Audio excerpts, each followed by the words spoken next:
ভক্ত হৃদয়ের মধ্যে স্থাপন করে আমাদের বিরহ যন্ত্রণা থেকে নিষ্কৃত করো।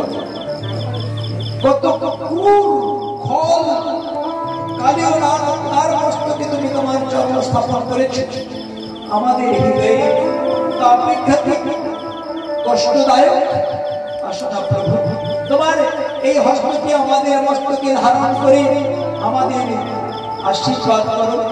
তোমার অদর্শনে আমাদের প্রাণ নষ্টগত, তুমি একবার দর্শন দাও।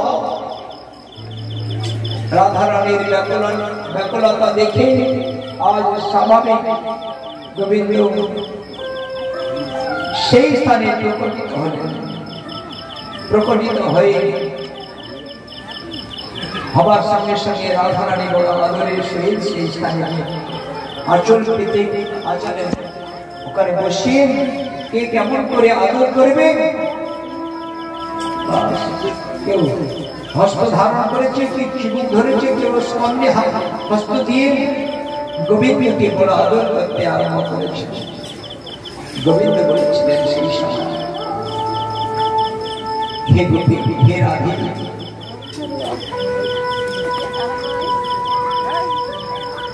হাত জোর করে বলেছিলেন